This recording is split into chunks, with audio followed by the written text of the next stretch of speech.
I want to talk a little bit about sex positivity, and I wanted to talk about something.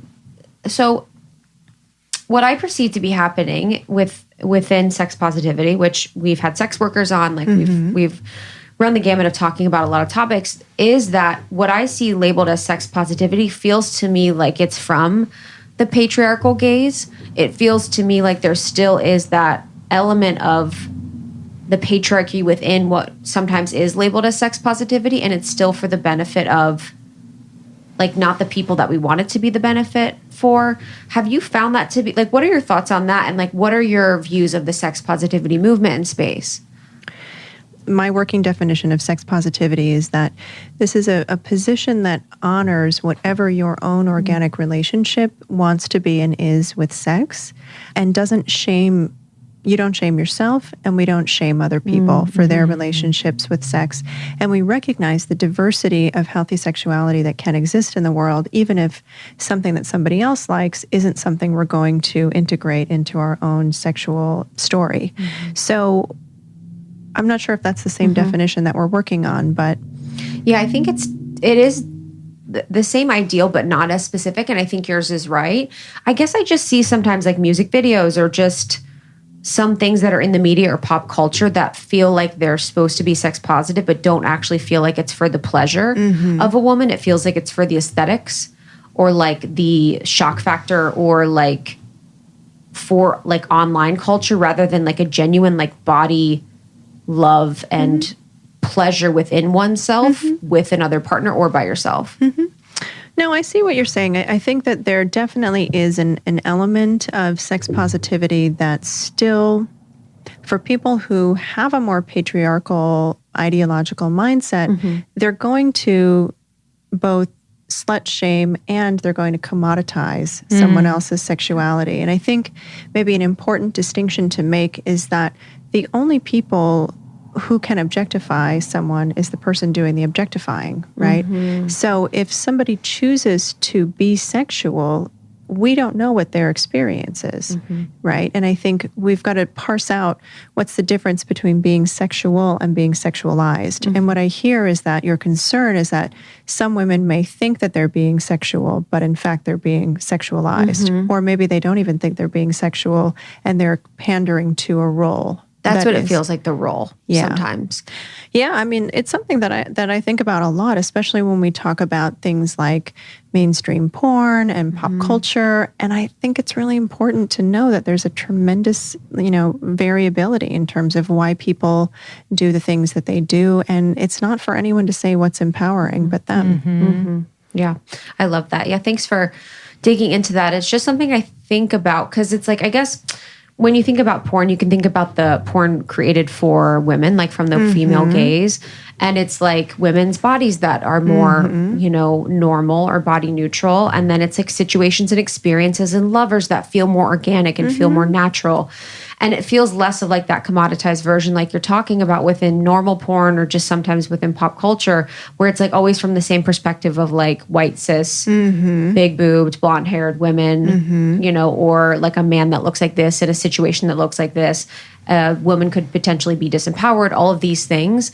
So sometimes it's like, I just feel like women are sometimes told that something could be empowering where they're maybe not sure if it is or not. And it's not maybe as empowering as it could have been in like the more sensual, woman-centered situation. I totally hear you, but I think it's important to remember that even just sort of having that perspective is sort of catering to the patriarchy, because it assumes that only women can feel this way and that that's a woman-centered perspective. But there are many men who crave that kind of connection and intimacy too. So there's a room for there to be objectification if everyone involved is consenting, right? Because it does allow us to play out different kinds of fantasy and different roles within ourselves, right? So there's space for that.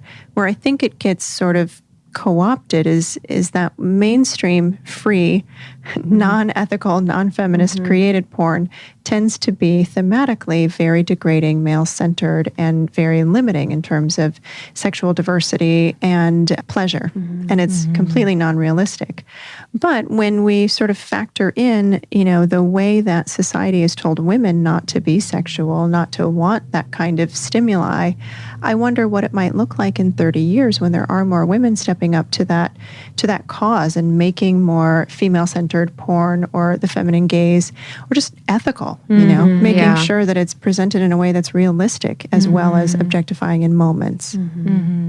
Around the ethics, like what is that sort of education or conversation about, within the porn industry? What is some information that people maybe need to know of? When I think about ethical porn, I think about porn that is, one, based in fair labor laws, so everyone gets compensated appropriately in really transparent ways. The actors who are selected it's ensured that they're doing so volitionally. There's no coercion, there are no secrets. And, there's a guarantee that nobody's being exploited, right? Sexually, emotionally, physically, financially. Yes. And that's really important. That porn typically exists behind a paywall because it's more expensive to make. So when you look at, platforms like, I don't even know, I don't want to name names, but when you look at the common free platforms, those guarantees are not always in place, which is why, last year we saw the New York Times do big stories on some of the most famous free platforms, and it eradicated a lot of the content that they had on those sites because they could not confirm that it was done ethically. Wow.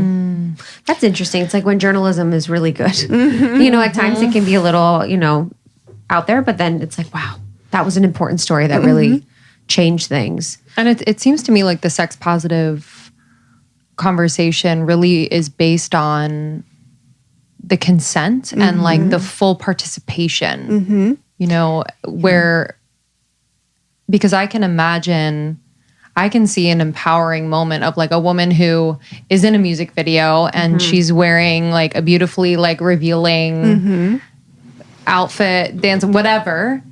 And she is fully owning that. And then also aware that, she might be objectified by those watching her, millions around the world, but that she is okay. So it's like her consent and her ownership is kind of what makes it sex positive. That's exactly right. Okay. I wonder if I'm so ingrained in the patriarchy that me thinking that that's disempowering is part of, it's like me thinking that disempowering is part of that. Because it's like, why wouldn't I assume that she's empowered?